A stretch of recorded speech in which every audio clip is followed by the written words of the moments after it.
Bye Limburg als Calimero-provincie van Nederland. En hello Limburg als misschien wel het Hollywood van Nederland. Ja, met die 7 gouden kalveren hebben we die Hollanders toch wel eens even een poepie laten ruiken tijdens dat Nederlands Filmfestival. Die gouden kalveren op een rijtje die we allemaal in de wacht hebben gesleept. Voor de film Aanmotherfucker van Michiel ter Horn en Pieter Kuipers werden kalveren gewonnen. Hemel op aarde dan van Pieter Kuipers en Lies Visserdijk als beste bijrolactrice. Rob Luker, regisseur van Das Wat, beste korte film, kreeg ook een gouden kalf. En 2 gouden kalveren voor Oorlogsgeheimen van Jacques Vriends met een rol voor Joes Brouwers. Ja, producent en filmmaker Elbe Stevens, 7 gouden kalveren, kon allemaal niet op. Wat zegt dat over Limburg als het Hollywood van Nederland? Nou, in ieder geval is het gewoon heel goed voor ons allemaal. Je bent toch even in het nieuws. En dat is niet alleen hier, maar ook landelijk. En ik heb al eerder gezegd, het is geen toeval. Waarom niet? Omdat ik vind dat Limburg, dat zeg ik ook al langere tijd, een provincie is van goede verhalen. Die vertellers, die vertolkers, die zitten overal, die waaien uit naar de Randstad. Maar komen ook terug. En ik denk dat hier echt een dramatische cultuur heerst. Heel anders dan in het noorden, waar men veel droger is. Ja, hoe verklaar jij, Guido van Cine Zuid, jullie helpen ook jonge filmmakers op weg. Hoe verklaar jij dit Limburgse succes? Want dat was ongekend, hè? Ik denk dat wat Elbe zegt, dat wel klopt. Als je ook de geschiedenis bekijkt, zijn er altijd wel heel veel makers uit Limburg geweest die succes hebben gehad en veel bereikt hebben. Dus het zit kennelijk toch ook een beetje in het bloed. En ja, we zijn gewoon een volk wat een rijke historie heeft, ook op het gebied van cultuur. Dus op de een of andere manier dragen we dat toch uit. Klopt allemaal, maar ja, beter dan we het nu hebben gedaan, hebben we het toen nog nooit gedaan. Nee, dat hè? klopt. Ja. Nou, het kan altijd beter, toch? De ambitie moet er zijn. Dus maar de toon is gezet met die 7 gouden kalveren. We gaan toch nog heel even terug naar afgelopen vrijdagavond. We blijven gewoon genieten van die uitreiking daar. 7 gouden kalveren voor Limburg.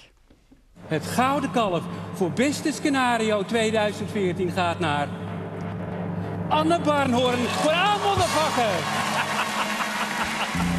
Het gouden kalf voor beste acteur 2014 gaat naar Gijs Naber!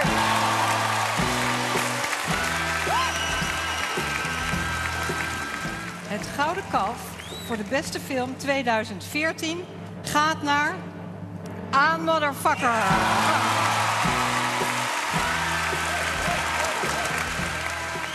De kalveren, het kon niet op dus afgelopen weekend. Ger Koopmans, gedeputeerde, onder andere mag je dat ook zeggen voor cultuur, dus ook voor de filmindustrie.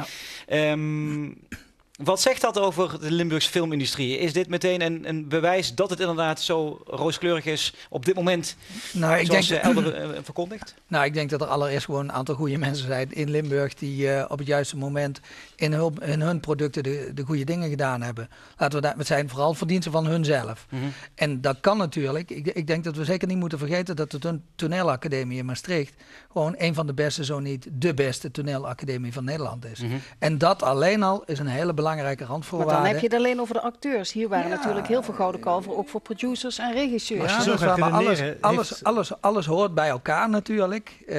Maar een basisvoorwaarde is, en dat is gewoon goed om daarmee te beginnen, dat gewoon dat fantastisch al is. Dat we dat in Maastricht hebben, daar komt al heel erg lang, komen daar heel veel goede acteurs vandaan. Niet alleen Limburgers, ook mensen daarbuiten natuurlijk.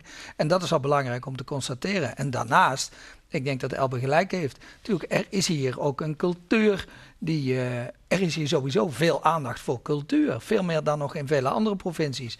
Na Maastricht culturele hoofdstad, die helaas pindakaas niet doorging, hebben we er allemaal toch voor gekozen om volop te blijven doorinvesteren. 2 weken en geleden, allemaal dat soort dingen werken. 2 weken geleden was er een Limburgse ambassade in Den Haag. En daar mag Limburg zich presenteren. Niet alleen de vlaaien en de charcuterie kwamen aan bod, maar ook de Limburgse filmindustrie bij uitstek juist. Die Limburgse filmindustrie. Wat wil je eigenlijk uitstralen aan Nederland? Dat wij het Hollywood van Nederland zijn?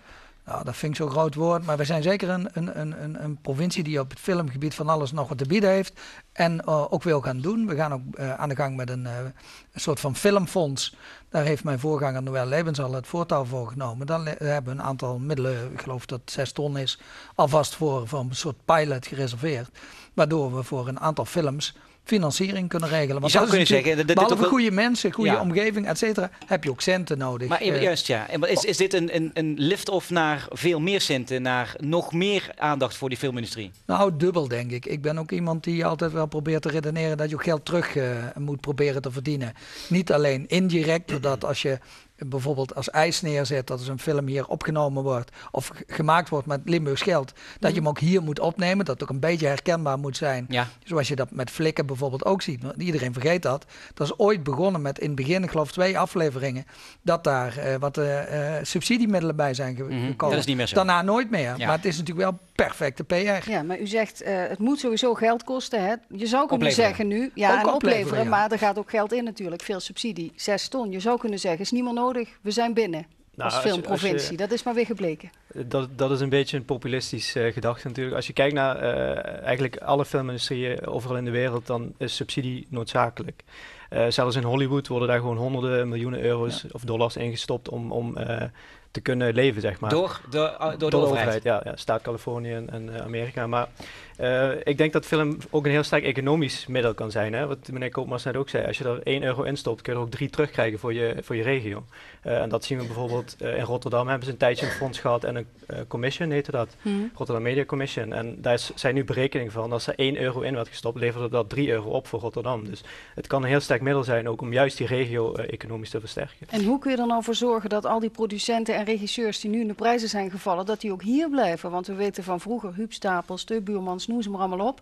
Ben Verbong, allemaal naar de Randstad vertrokken. Nou, daar zijn die recente ontwikkelingen heel goed voor. Ook dat de provincie ondersteunt is belangrijk. Cine Zuid we zijn met concrete projecten bezig. Ik ben zelf de producent van een film die over 2 weken hier van start gaat. Over Dag Tarjan, lange bioscoopfilm met de AVRO. Daar zitten grote acteurs en ook Limburgse acteurs. Die komen ook terug. Dus omdat wij hier initiatieven ontplooien, komen zij terug naar de streek die ze lief hebben. En zij zullen ook weer als ambassadeurs dit terugvertellen in de Randstad. Het gaat om die kruisbestuiving. Ja. Zoals wij nu ook trots zijn op deze mensen, die zitten wel daar. Komen zij ook hierheen en zijn ze trots op wat wij hier in Limburg gaan doen. Het Filmfonds volgt dat. Dus dat krijgt steeds meer wasdom. Maar hoe kunnen jullie als voortrekkers van de Limburgse film, zeg maar, ook die 7 kalveren nu verzilveren? Dat het ook echt eens gaat opleveren. Dat het een beetje een startmoment is van, zie je jongens, hier gebeurt meer dan... Het begint hier aan tafel met jullie. Dat is 1. Ja, precies. Maar en dan, wat verkondig je dan? Wat zou er moeten gebeuren vanaf nu? Nou, ik denk dat we wel goed bezig zijn met de initiatieven die er de laatste 2 jaar zijn. Cine Zuid, het Masterplan Filmtalent, dat komt allemaal samen. Je bouwt eigenlijk samen een piramide die toewerkt naar een hoogtepunt, zeg maar. Wat je nu bij de Musketierscode ziet, is dat wij dan ook vanuit ons netwerk mensen daaraan kunnen koppelen die dan nu meewerken aan die productie. Dus zo hou je de mensen ook hier, zeg maar. Ja, dus in Den Haag hebben we ook een korte film laten zien. Ik hoop dat jullie die een keer uitzenden, want dat is gewoon lachen, gieren, brullen voor iedereen om naar te kijken. Ik ben de naam even kwijt met die 3 broers. Die we in het kader van het masterplan hebben gemaakt. Ja, ik kan nu al vertellen, die is geselecteerd in Leuven, een groot filmfestival in de internationale competitie. Die is hier gemaakt. Binnen het kader van het masterplan. Cine Zuid heeft ook geholpen. En die films gaan allemaal de komende 2-3 jaar echt nog wel over de wereld. Dus men gaat er nog meer van horen. Ja. We zijn net begonnen. En het punt van, dat mensen dan hier moeten blijven, daar ben ik niet zo stellig in. Ik hoop dat ook een aantal van die top mensen die hier nou Gouden Kalver hebben gehaald, dat ze straks ook in Hollywood rondlopen als Limburger over die rode loper. En dat ze ook maar dat trekt elke keer weer nieuwe mensen aan, creëert weer nieuwe talenten. Daar gaat het om. Dat ze in Limburg af en toe ook nog rondlopen en Limburgs blijven praten. Zagen we afgelopen vrijdag bij Lies Vissendijk. Uit Heel won een Gouden Kalf voor beste bijrol in Hemel op Aarde. Wauw, wat geweldig. Ik ben zeer trots dat ik deel uit kan maken van deze prachtige film. Ik wil natuurlijk Pieter Kuipers bedanken, Edward Stelder, iedereen bij Pupkin Film, Sander van Meurs, Iris Otte, Bert Pot, iedereen van de geweldige crew en de geweldige cast. Huub Stapel, Jeroen van Koningsbrugge en Bram van Schie. Bedankt, jong.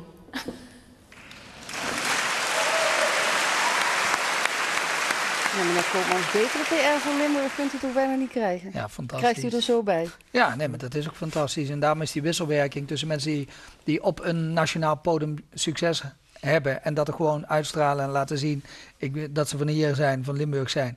Maar net zo goed, ik hoop echt dat mensen weer verder komen en dat we ook met Belgisch Limburg en met het Vlaamse deel veel contacten kunnen hebben. Want dat is natuurlijk ook interessant voor ons, dat taalgebied.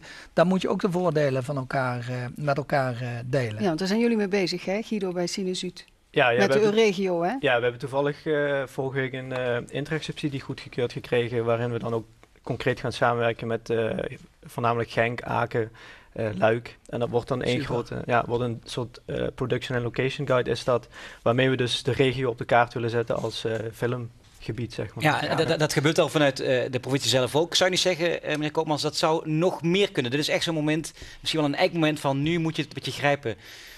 Ja, wij gaan die pilot nou ook verder uitwerken. We hebben eigenlijk, voordat de pilot helemaal goedgekeurd is, hebben we al gekozen om de film D'Artagnan, waar de heer Stevens het over heeft, om daar al in te participeren. Een subsidie is er al ooit nog door gedeputeerde Verheijen goed gevonden. Nu hebben we ook nog een echte participatie daarin. Dus we zijn op tal van manieren zijn we daarmee bezig. Maar gaan dan straks miljoenen euro's zeggen van oké, de provincie gaat het reserveren. Ja, ik ga je helpen. De provincie gaat dit reserveren om te zeggen, dit wordt een regio waar filmmakers zich senang voelen en zeggen oké, daar moet je zijn als je een creatieve, kwalitatieve regio wil gaan ja, vestigen. Dat laatste wel, maar of je dan elke keer met de portemonnee moet trekken. Ik bedoel, de provincie moet van alles en nog wat. Als gewoon de staat Californië, dat is natuurlijk op matrixniveau, op meganiveau. Ja, dat is de vierde economie ter wereld, geloof ik. De staat Californië, de provincie Limburg nog net niet. Nee, dat zeg ik. Daarom zeg ik gekscherend, dat is op een heel ander niveau. Ja. Maar je kunt zeggen, je kunt een keuze maken voor een bepaalde groep, sector. Wij zullen binnen Nederland dat doen zij, hè? Maar ik vind dat wil ik even zeggen. De provincie Limburg dat is echt een partner. Dat is ongekend hoe goed en positief zij zich opstellen. Ik bedoel, we kunnen natuurlijk nog wel veel meer zeggen als ik jou was, als ik veel geld van ze krijg. Nee, maar zoveel geld is dat niet. Want bijvoorbeeld die D'Artagnan film, die kost 2 miljoen bijna. Ja. Nou, dat is dan ongeveer een zesde komt dan uit Limburg. Maar 5/6 halen wij uit België, Duitsland, distributeur, Avro. Dus het is een klein deel. Dat hebben we steeds over subsidie en maar er zit ook heel veel gewoon privégeld in. Het is niet alleen maar een subsidieverhaal. We doen daarin 100.000 euro als subsidie en 2 ton proberen we terug te krijgen als de film goed gaat. Ja. En het is hetzelfde producententeam als Oorlogsgeheimen. Nou, daar loopt het ook fantastisch mee. De juryprijs of de publieksjuryprijs gewonnen. Ja. Nou, mooi. Dus ik vind dat wij, als het nodig is, meer moeten kunnen doen. Maar laten we dat gewoon via een groeimodel doen. En dat dit moment er nu is, dat pakken we met elkaar. Dat pakken jullie, dat pakt ook iedereen thuis. En we zullen in de komende maanden wel zien of dat we nog meer moeten doen dan wat we nu doen. Ja. Zullen we ook met Provinciale Staten over moeten spreken in de begrotingsbehandeling. Dat lijkt me wel handig, inderdaad. Ja, tuurlijk. Maar daarmee zeggen jullie eigenlijk dat het niet altijd rechtstreeks om harde cash gaat, maar ook in faciliteren en een sfeer creëren van? Draagvlak, maar dat faciliteren, ook het ons makkelijk maken als industrie, meedenken, dat zijn hele belangrijke dingen. En natuurlijk, wij willen niet alleen maar op de overheid hangen. Dat is ook als ondernemer, want dat zijn wij allebei. Een geweldig leuk verhaal wat in Den Haag verteld werd, was dat producenten zeiden dat ze in sommige steden in de Randstad helemaal gek werden van het feit dat niemand wilde meewerken. En dat hier bij de opnames het één groot feest was. Dat zelfs een beetje was van moeten opletten, want anders lopen ze bijna nog in de film mee te doen. Maar dat was dus een heel open sfeer. Ja. Ook aan de kant van zeg maar, buurten, plekken die heel mooi zijn, waar mensen graag filmmakers graag komen, dat men zegt kom maar op. En dan kwam weer Fly aan. Ik weet niet meer welke film het was. Ook, hè? Want het centrum ligt regelmatig plat. Leuk, zeiden ze. Nou, en dat is natuurlijk ook onderdeel van een mooie cultuur waarin je ook mooie dingen kunt maken. Ja. Of dat in stress gebeurt of in een mooie sfeer. Ja. Kijk, Limburg is natuurlijk veel minder cynisch dan de Randstad. Waar je als je op de Dam moet opnemen, word je met pek en veren de stad uitgestuurd. En 6.000 euro parkeerkosten per dag, bij wijze van spreken. Ja. Daar als crew. Hier allemaal wat lief. Heb je plaats, hier word je goed ontvangen, 's avonds goed eten. Ja. Wat wil je nog meer? Ja, dat zei je in het begin, Limburg een beetje een dramatische cultuur. Dat bedoel je natuurlijk overdrachtelijk in dit geval. Ja, gewoon drama, het genre drama. En vroeger in de videotheek had je ook drama als genre. Ja. Nou, dat zijn verhalen. Want mensen gedragen zich anders als in de Randstad, als je dat zelf bekijkt. Je bent in de Randstad ook terug geweest en bent terug naar Limburg gegaan. Ik vind persoonlijk, ik ken dat, ik heb 20 jaar in de Randstad gewoond, maar ik vind dat als je hier zondagochtend op een dorpsplein gaat zitten, dat is bijna Italië met verhalen en mensen bij elkaar. En dat is al een film voor je. Ja, er liggen hier meer verhalen op straat dan als jij op zondagochtend in Koevoorde op een plein gaat zitten. En interessant is denk ik ook dat in Limburg zelf heb je prachtige landschappen. Maar als je in de nabijheid, bijvoorbeeld in de Voerstreek gaat krijgen, daar heb je ook unieke beelden te maken. En ik denk dat dat ook een geweldige meerwaarde is van deze regio. Want ik wil hem best tot Limburg beschouwen. Maar veel mooier is, wat jullie ook in dit Interreg-project gedaan hebben. Haal daar Aken bij. Het is een mooie stad. Er is ook van alles en nog wat te doen. Belgisch Limburg erbij. Prima. Allemaal plussen die wij kunnen bieden ten opzichte van andere regio's. Waar het in alles letterlijk en figuurlijk veel platter is. Ja, een regionaal project dus nu van de grond gekomen hè, bij Cinezuid. En wanneer gaan we D'Artagnan in de bioscoop zien? In mei volgend jaar. Dus die kan nog meedingen naar de Gouden Kalveren? Dat is de bedoeling. We zetten die opnieuw. Hè? Ja. Zet hem op. Een groot succesverhaal. Nog even misschien de rode loperbeelden. Dat is altijd leuk nog even tot slot. Oh ja, nog even celebs de mooie celebs inderdaad. In de mooie jurk. Bij de uitreiking van die Gouden Kalveren.